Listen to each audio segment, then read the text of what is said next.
And we are going. What is going on with everybody? It is your boy Eric, aka Young God, coming to you live in the Green Dungeon, giving it to you real raw rugged. And I have somebody on the other line right now. I'm gonna let him introduce himself, man. Who do we have here Hey, Mark Normand here. Good to be here. Thanks for having me. Great hat. today? You want to know a funny story? This is Please. our second time doing an interview. You probably would not. Really? You will not remember the first time. This was first time I interviewed you. I'm gonna tell you how long ago this was. You had your number in your Instagram bio. That's how long ago this was. Wow. What an idiot I was. I remember Jesus.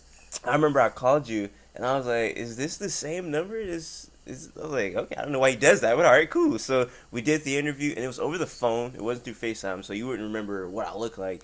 And interesting interview. I think Pam Loshak set it up. So, Whoa, yeah, I love Pam. How yep, about that? yep. Damn, so what was that, like 5 years or something?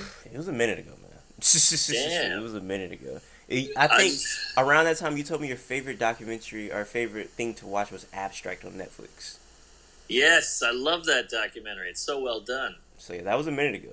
So Yeah, that was a while back. They finally have a season 2 out just for the people at home. really, Yeah, it's not as good as the first season, but hey, I appreciate it. I gotta go watch second season because you told me the first season was so good. So I was like, all right, I'm gonna watch it. Enjoyed it. So I appreciate the recommendation. Yeah, But pretty sure you didn't watch my recommendation, so I'm gonna do it the second time. You gotta watch it. My hit me. recommendation was because we were talking about stuff on Netflix, and I said you need to watch Snow on the Bluff. It is some of the most craziest stuff ever. Is that the thing about the crack epidemic? No, but it Oh, is a crack dealer in it. It's ah, basically like I can't. When somebody asks me to explain it, I can basically explain it by saying they gave a man in the hood a camera, mm, and everything was just really crazy. It's the best way I can yeah. explain that. It's like Whoa, a that sounds great. it's like a I can't explain. When you watch it, you're gonna be on the edge of your seat. I'm telling you. So Oh man, all right. yeah, Is that on Netflix? Netflix, Snow on the All right, Bluff. I Snow will on the watch Bluff. it. I swear to God, if we check back in 8 years, I will have watched it. Well, hey man, what was that like 4 years ago? Like you said, how have you been since then? What's been new ever since then, man? Oh man, it's been a whirlwind, fatty. I mean, I've been up and down and all around. I'm gay now. I just did a bunch of TV. I shot a special. Did some big podcasts. I moved apartments. I changed management. I changed agents. So it's been a topsy turvy course of events here. So a lot's happened. I got a special out. It's doing well, and I was selling tickets for the first time in my life. I'm sure when we talked, I weren't. I wasn't. If I had my phone number up there, I definitely wasn't too known yet. But yeah, so things have perked up, and then the world went and jizzed on itself, and now we got a COVID thing, and so we're all back to zero. You were popular enough back then to tell me that you had a copycat or something like that. Like somebody was copying you. You remember that? Yeah, I know that kid. He's still going. I've had him open for me a few times, and everybody's like, "What are you doing? This guy sounds just like you." I'm like, what are you gonna do? It's kind of flattering. Now there's a few more of them, but yeah, he was out there. So he's still doing it, like to this day. Still doing it, and you hope it'll brush off because when I started, I was doing Norm, I was doing Seinfeld, I was doing Chris Rock, and it just kind of fluffs away, and you find your own thing, you find your own voice. But I hope to God he's found his. Wow, yeah, that's crazy. I feel like back then you seemed to be doing pretty good. I forget you had something out. You had a special out back then, if I'm not. Or you had like a 15 minute or something. You know what I'm talking about? I think I had a half hour on Yeah, Comedy Central, maybe a couple albums, yeah. But now it's like hour special Comedy Central. Now I got an hour on YouTube. So yeah, things have been cooking, but then the whole world went on sabbatical with this virus. no, the virus is crazy, but it seems like you're still doing good. You say you got new management. I think you're with the Jake Markovitz guy. Uh, Yeah, talked to him on the phone one time. Sounds like an evil villain. Not gonna lie. When I talked to him, like I had to go through his assistant, and she was like, "You're now being on the phone with Jake Markovitz." Like she like announced him like he was finna like do a hour special or something. I'm like, all right, cool. So he got on the phone, he's like, Yeah, "Hello," and it was like a very just very menacing voice. Thought I was gonna sell my soul to the devil or something like that. Very I don't know if he's your bodyguard as well, but very interesting human right there. Shout out to that well, guy. he is Jewish. Maybe that's what you heard. No, I'm kidding. But no, he was an odd duck. He's since quit the business. One day called me, goes, you know what? I hate entertainment. I hate showbiz. I hate LA. I'm quitting, and he just quit. Not didn't get fired. Didn't have a scandal. He just quit, and I had to get a new manager. So things that was pre-COVID. So I don't know what he's doing now for a job, but yeah, things have gotten weird, and they always say like, hey, you never know what's going to happen, and blah blah blah. But it's so true. You never know what could happen tomorrow that could change the course of your life, or change the course of your brain, or change how you think or see things, or are perceived. So live it up, baby, because you never know. And that's crazy because they said it was pre-COVID, so that means that you had to go find a new manager. And being a comedian, like, what is it? What does a manager do for a comedian? Because I got this interview through you, so I'm curious of what like an actual manager does for you. Well, I'm pretty hands-on and desperate and lonely, so I'll answer everything. But I've been asked this a million times. A manager does all the managing, the flights, the hotel, your finances, your itinerary. If there's a problem, you call them. They can get you in the door with a meeting or a company or a network, but they don't actually book stuff. The agent books it. The agent goes, hey, comedy club, or hey, Netflix, we'd like to have this douche on TV. But the manager goes, you got the douche on TV? Send me the paperwork. Send me the flight info and all that. So they handle all your everyday. Because comics, I don't know if you know, they're pretty childish and immature when it comes to numbers and adult things like contracts and finances and stuff like that. Nah, I feel like a lot of essentially you said because I would imagine like a lot of comedians or the good comedians are the ones who are I take that back. I feel like a lot of comedians are good like in English, like you were like this was school. Yeah, Math probably not so much. So that makes a lot of sense that like math is probably the subject where it's like let's get the Asian lady on the phone and she could do this for me. yeah, You know? exactly. The irony is we're all pretty autistic, and usually autistic people are good with numbers Yeah. and equations, but not comics. I will book a flight for June 28th, and I'll just book it for June 28th, 2019, or 2028. I'm like, how did I fuck that up? I'm in my 30s, but I do it. And it's crazy you bring up school because I watched your special on YouTube. Thumbs up, by the way, 2 thumbs up. I really Thank enjoyed you, it, sir. and Appreciate it. I would love to talk about a couple jokes in there that I thought were really good, man. I love Um, jokes. Bring it on. well, the first I thought about since we were talking about school is the school shooting jokes you brought up, right? Yes. I enjoyed that a lot because when I hear people talk about school shootings and guns at school and how we need gun control, it's very interesting to me because I went to a high school where if you didn't have a gun, you were looked at weird. So like Really? everybody had a gun on them, everybody had a gun in the car, and if you didn't have a gun, it was like this guy fucking loser. You know what I'm saying? It's one of those type of Yeah. things. So like I'll never forget like the first time I ever seen a gun was this guy. He's knocking on the door trying to get inside the class. Everybody's looking at him like, ha ha, we're not letting him in the class. So he pulls out a Glock 19 and he knocks on the door with the glass like, pop, pop, pop, hey, let me in. So then everybody looks at him. They say, all right, I guess we'll let him in now. They just let him in. I'm like, I don't think this is normal, but it became normal to me. So I just think that's really interesting the way school shooting just talked about, and it was just so normal to me. But I bet you there was no shootings in your time. No, never. Isn't that interesting? Like when there's multiple guns, there's no shootings. When there's one gun, there might be a shooting. It's also interesting how your world can get the weirdest shit. Like all you guys having guns is insane, but because you all have a gun, it's normal. Yeah, And other people don't see that. They go, they all have guns. What's going to happen? You're like, no, that's just how this group lives, or this team, or this classroom, whatever.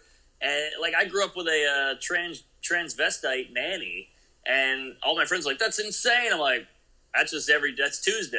It's weird how things just become normal. And I feel like we preach about open-mindedness, we preach about, all loving each other and coexisting, but we don't factor in the fact that other sects of people are are different, and that's okay for them. Like, you guys made it work. Yeah, and I mean, I did see somebody get pistol whipped. So I mean, that's one thing. Well, that'll do it. I did see somebody get pistol, whipped. But also nobody did think he went home after that. So I mean, that Yeah. was a very interesting day. But it was an interesting thing where the students will tell their teachers about the guns. Like I remember one time, this like redneck boy, he was like, well, you know, I got my rifle in the car. And the teacher was like, yeah, I have mine in there too. And they were just like casually talking about guns. I was like, yeah, they're talking about it's like this homework or something. So I just think that was very interesting. And growing up in, where were you, in Louisiana, right? New Orleans, yeah. So was there anything similar like that? Because a lot of Florida culture, if you don't know, derives from a lot of New Orleans culture. So Really? a lot, like we copy. We talking about you having a copycat. Your copycat of your hometown is definitely Florida. They copy everything you guys do. So Huh. very curious if you had any type of similar situations with guns growing up at school or anything. Yeah, yeah. A lot of my friends had guns. A lot of like sons of cops or sons of firemen, and so guns were so normal. And Louisiana is known as the sportsman's paradise, and it was really cool in my school to be able to be a hunter. Like if you went out and hunted, duck hunting or whatever the hell, you got your camo hat and your big truck with the gun rack. That was considered cool in my high school because it's so southern, you know. And I remember getting my friends. My friends were like big football player douchebag mooks, and they would knock on my door at 10 at night. My mom would answer the door in the bathrobe. What's going on out here? And they were like, we want to go out. Can Mark come out? And she's like, Mark, and I'm like, oh geez, I'm in my pajamas. And my friends go, we're coming out. We're going drinking. I go, I'm good. It's Tuesday night. Fuck it. And they go, we're going drinking. And they just show me the gun. I go, let's do it.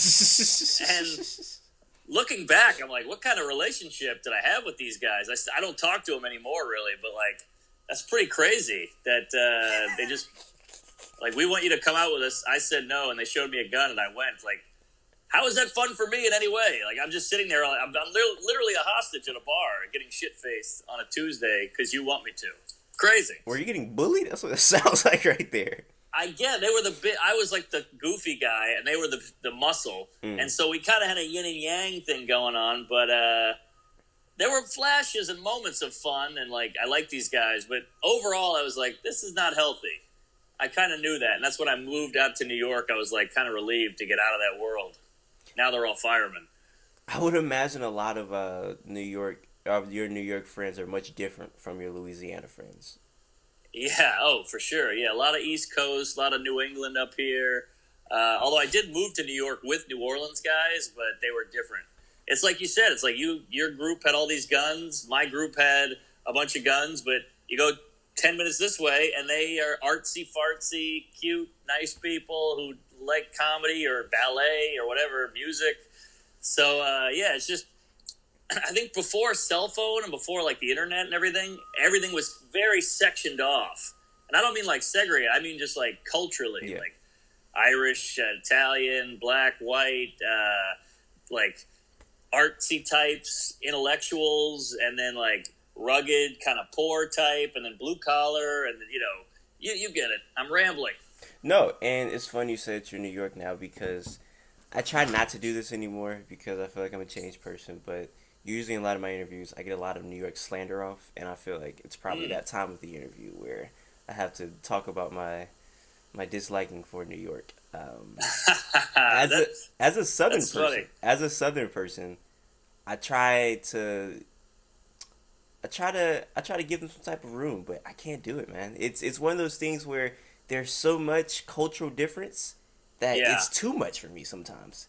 It's a lot. It's a culture shock. I go back home. I go, oh shit, I forgot about all this. Yeah. But it's funny you say that because my girlfriend and I always joke about how New York is such a cool city. It's so badass to live here that people feel it's okay to shit on it to your face. They'll be like, I live in Idaho, but I got to tell you, I hate New York. And I'm like, if I said that to you, I would look like a huge asshole. Like, hey, I got to tell you, I hate Idaho.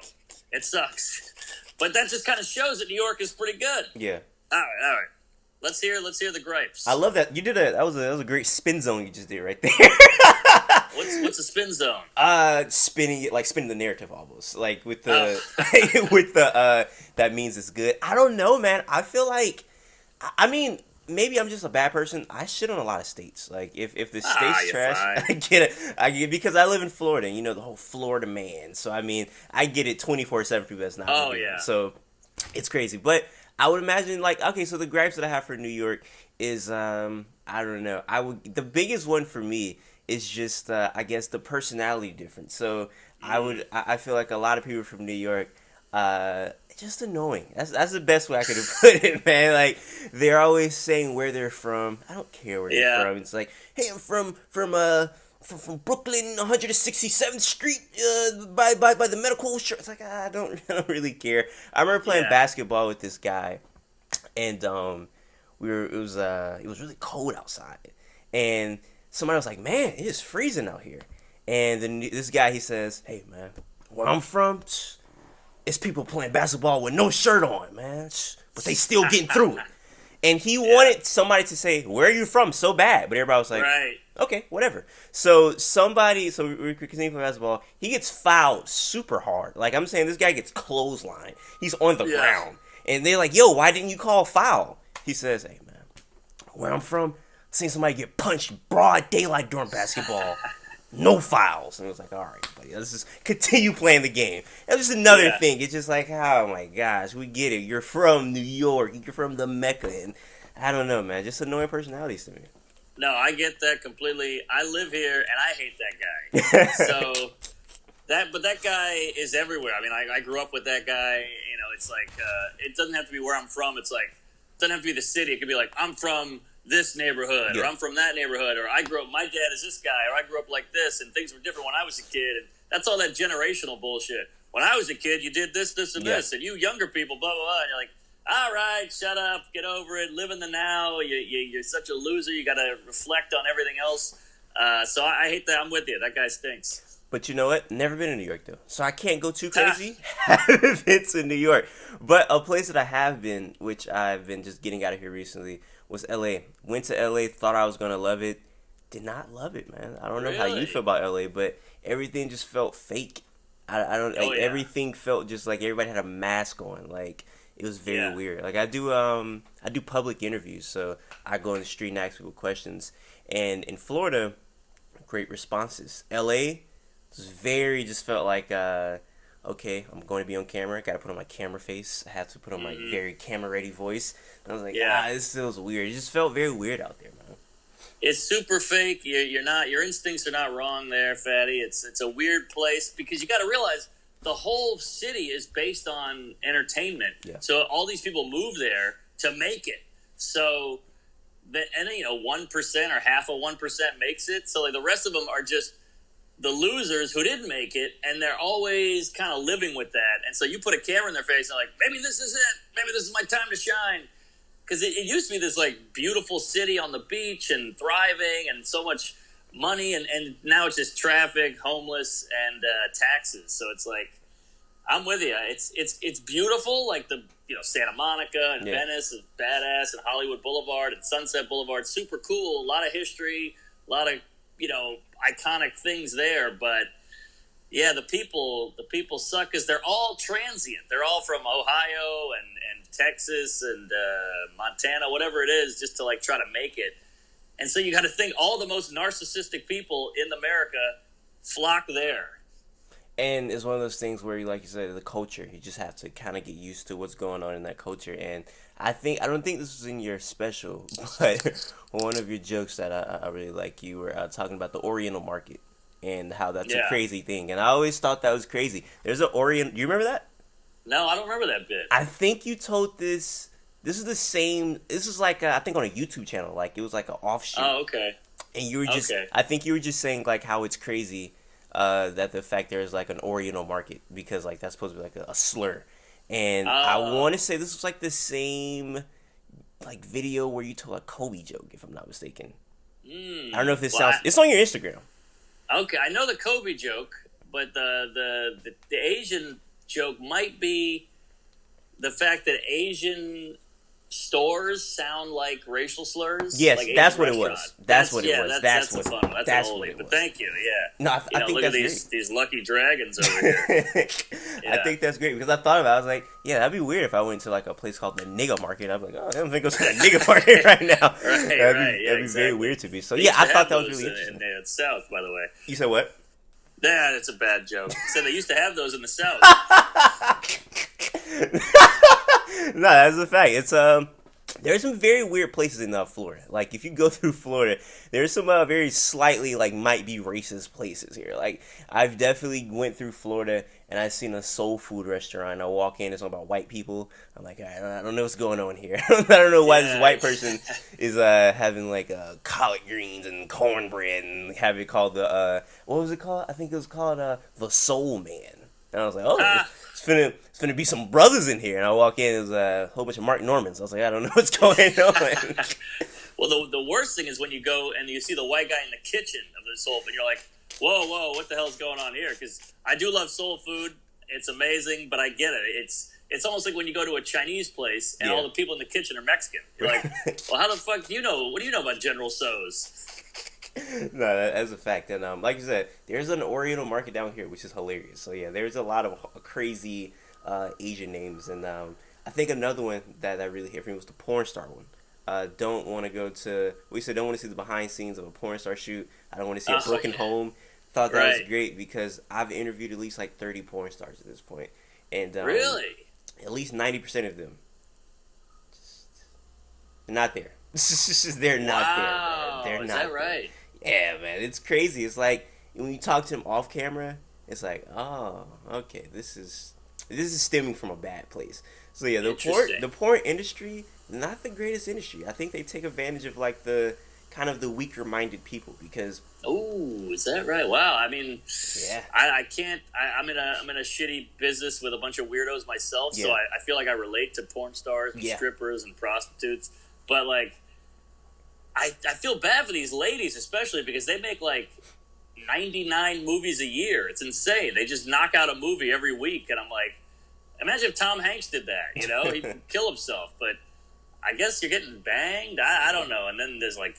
The mascara's running. They get the fish hook going. Yeah. They got a fist in their ass. I mean, it just seems like they would need more time off than a real actor. I think your content comes off so likable, even though like you dabble in very edgy content, is because you seem like a nice guy. Like you seem like a very Oh, hey, approachable guy. thanks. Like if you seem like a dickhead and you made like a let's say like a race like I'm pretty sure you've seen comedy before where they've talked about very serious topics and you're like, this person kind of racist or this person hate gays? Like I don't like it didn't Right. come off as funny. But I feel like when Yes. you do it, it still comes off as funny. Like I feel like you just have a likable, you're just like a personality, and you do this right here. It's like, oh, look at this guy. He's doing this right here. He's a nice guy.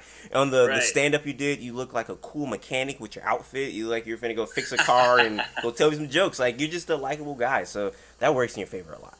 Hey, Definitely thanks. I works in your favor. appreciate it. I mean, my thing is people ask me all the time because they go, why do you talk about gays so much? Or why do you talk about Puerto Ricans or black or Jew or whatever? And I'm like, because they exist. Yeah. I don't know. They're out there. And I don't think I'm that interesting.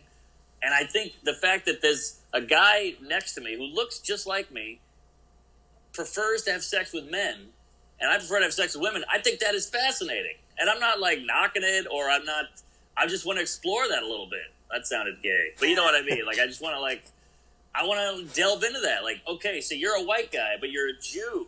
What does that mean? You got a different beliefs and this and that and different cultures and customs. That is fascinating to me. So I want to weave through all these people's cultural differences and compare and contrast. And there's a lot of good comedy in it. And it doesn't have to be mean-spirited. I think a lot of people just assume, here comes a black joke. Here we go. Yeah. He's racist. Like, no, I'm just doing a joke that revolves around black people. It doesn't mean I hate them. Where are you getting the hate? Where'd the hate come from? If I do a joke about toothbrushes, I don't hate toothbrushes. I think it's interesting that people. I feel like the racist thing is when people try to pretend as if these cultures are just not different from their own culture. So it's like I know, you know, right? so let's say if you're talking about let's say you're talking about something you've seen in the hood, right? To a white person that's lived in the suburbs all their life, and then their reaction is like, "Oh, Mark, how I can't believe it." It's like you wouldn't even know this. Like if you've seen this, you would also be shocked, you know. So Yeah, I yeah. feel like it's weird when people act like, like, oh, this is completely normal to me. It's like, no, it's not. You didn't grow up with this. If you grew up seeing it, that's different. But if you didn't grow up seeing Right. something that's completely different from the way that you live, you're going to be a little bit like, wow, this is fascinating, like you said. Completely, and it's a lot of phoniness, is what it is. It's a Yeah. lot of honkies going, all right, if I call him racist, I'll get some points. I'll look better. And these people, like I hate to say it, I got black friends, I got black openers, I work with a lot of black guys. I grew up in a black neighborhood. I went to public school, so like black isn't weird to me. But a lot of people don't know any black people, Yeah. and they feel weird about that, and so they project that feeling by shitting on other white people about racism. And it happens all the time. Like, I see these dorky white people on Twitter defending Cardi B because she's a black woman, and they're like, how cool is she? And I'm like, if I said half that shit, you'd call me a fucking asshole. Like, you're just trying to look. It's because you're overcompensating for not having any black people in your life, I think. So many times I've seen white people try to like explain stuff for a black person, and they really don't know any black people. It's like, bro, it's like, I don't know. I feel like that's like, I think I watched a podcast you did the other day, and it's kind of like the when you say you don't like the term womenizing. It's almost like women can't like they don't have any agency for themselves. Like it's like when men, Yeah. it's like when men try to explain stuff for women. It's like they have like a mind for themselves. Like they are very Exactly. articulate humans. They can explain that. So I feel like that's just as offensive as somebody just being straight out misogynistic. You know? Exactly, and you know, black people, they get it. You guys know, you've been watching this your whole life. You've been watching white people tap dance, like in your favor or out, you know, not in your favor, and you know, you guys are aware. You guys talk. You know what's what. I feel like you can sense if a white guy is just like, this is a normal white guy, or this white guy is really blowing me right now, trying to get, oh, you're black. Hey, how you doing there? You know, they change their whole demeanor once they realize you're a black person. It's very strange. You know, it's the opposite of treating everyone equally. Sure, you're being overtly nice, which is always good, but it's not equal. Sometimes it's not good because I was looking at this show with this. They had a segment with this transgender, right? And she said she's Yeah. walking down the street, and this girl comes out of nowhere. She like cuts in the middle of traffic, like she runs way across the street. She says, "Oh my gosh, you're so beautiful. You're the most prettiest human I've ever seen. Just give me a hug." And like at that point, she said she felt like a circus show or like a circus side act because like Yeah. you wouldn't just go to like nobody would run up to you and just hug and be like, "Oh my gosh, you're the most beautifulest human." It's like you're overcompensating for something. So Exactly. sometimes you'll be so nice to the point where you're making somebody feel uncomfortable because it's like you wouldn't do this to the person right next to me. That's just so Completely. And It's weird. you guys see right through that. yeah. Yeah. It's So the- it's definitely a weird thing, but yeah, like I said, when I look at your comedy, I think that you can distinguish between being like one of those people or just a regular human, kind of just commentating on the life that you see around you. You know, Yes. that's how I look at your comedy. You're just commentating around the life that you see around you. Nailed it. And people try to put it on me, like, oh, you like school shootings? I'm like, wait, what? Where'd you get there? They exist. They happen. So it's content. I write about it. There's comedy in almost everything. Like there's comedy Yes. in school shootings. Like if I really wanted to, I'm pretty sure I can make a joke about the way that my school carried around guns and compare it to school shootings somehow. Like there's comedy within every subject, and I feel like within those subjects, what makes you so interested in me, you're like I compare you to like a certain type of rapper, like a punchline rapper, where every line ends with a punchline.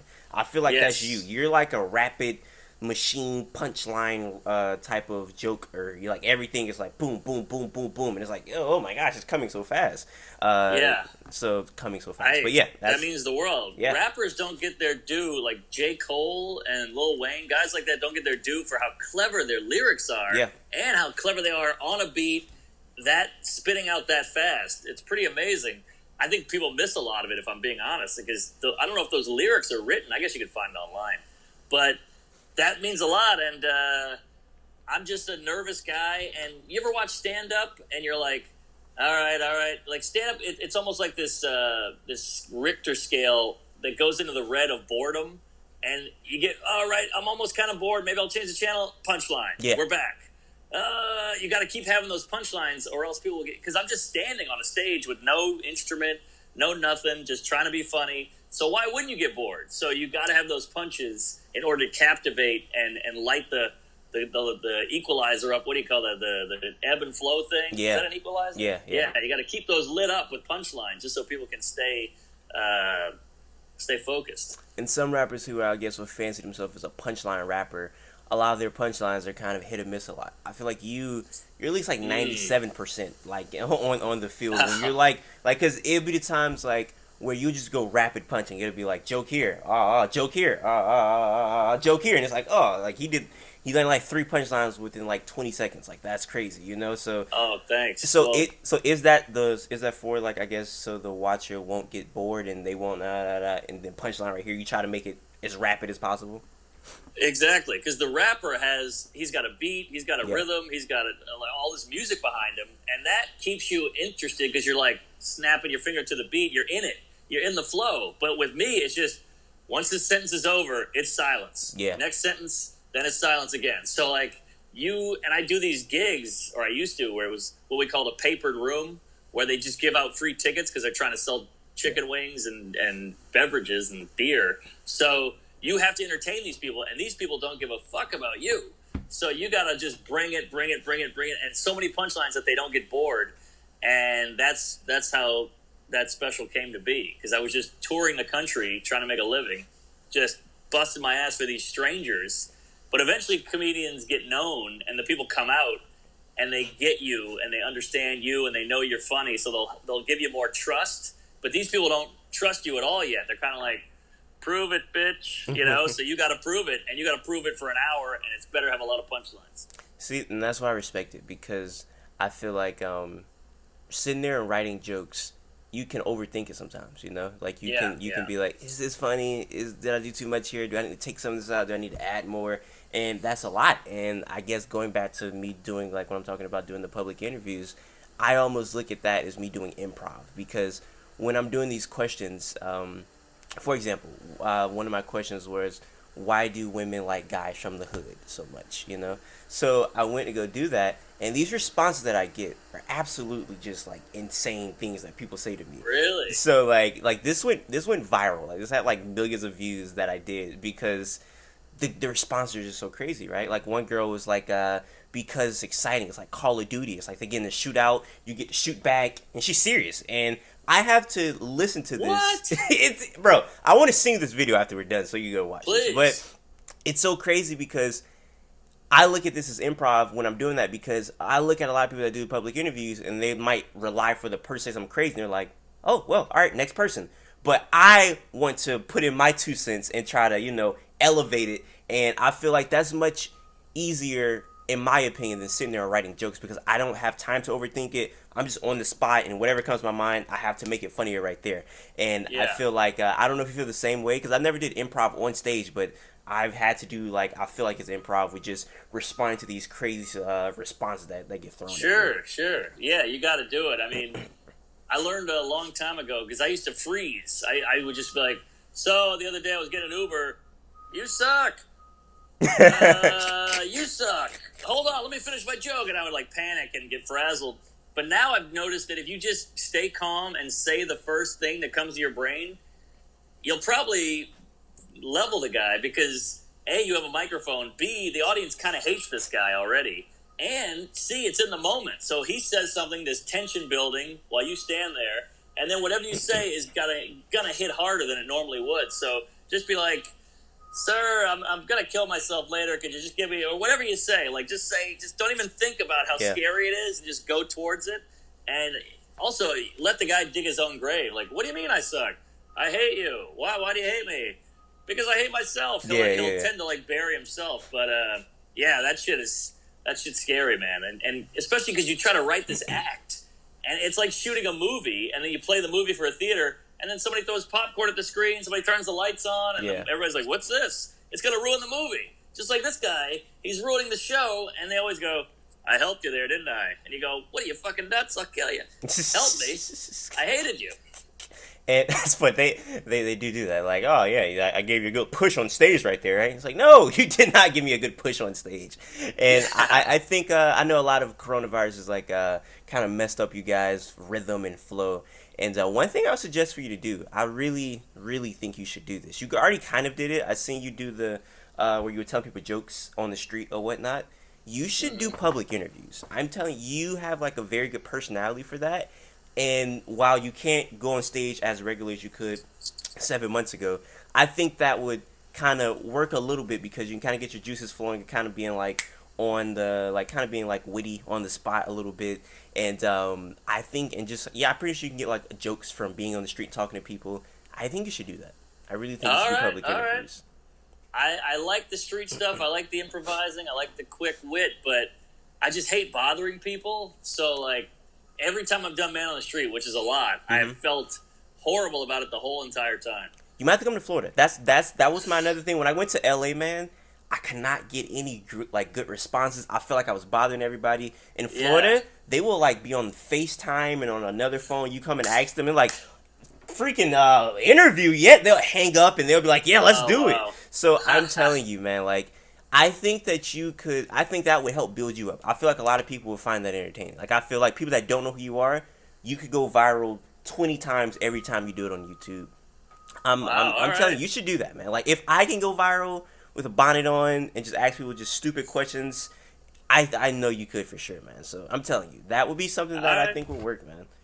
I'll give it a whirl. I mean, what else am I doing? I'm sitting in here all day and I got no running water. So maybe I'll hit the streets and interview some weirdos. Would you have any like questions that you would probably do that you are like already have in your mind that you think would get New Yorkers? I got a lot of weird. I feel like anything taboo is interesting. Like asking a black guy, like, what is something you really hate about white people? Or asking a woman, like, what is something that really turns you on that we would have never guessed? Or stuff like that. Like, asking an Asian person, whatever the hell, I don't know. Why do you want to, like a person from China, like, why do you want to move here? How scary is China? Is it weird over there? Get the real dirt. And I'm telling you, the most simplest stuff you ask will go crazy. Like one of the craziest things that ever happened, I asked this guy, what's his least favorite thing about a Jacksonville woman? And he says, a lot of Jackson women try to argue with me and use big words to confuse me. And I said, what are some big words they use? He said, childish. And when he said that, I guess people just thought that was the most craziest thing. I was like, that's not a big word. And I'm telling you, man, you would do super good at that. So that's my that's my one piece suggestion to you, man. Go and do it. And I'm telling you, do super good at it. So hey, I appreciate it, man. This was great. Yeah, great. I was about to say, I don't want to keep you for too long. Anything else you have to say before we get out of here? Let me know. No, watch my special. Send me that link. I want to see that link that went viral. Again, great hat, and praise Allah. Thanks for having me. For everybody watching right now, I appreciate you guys. Until next time, I say what I mean what I say. Haters are going to hate, players are going to play, and you guys.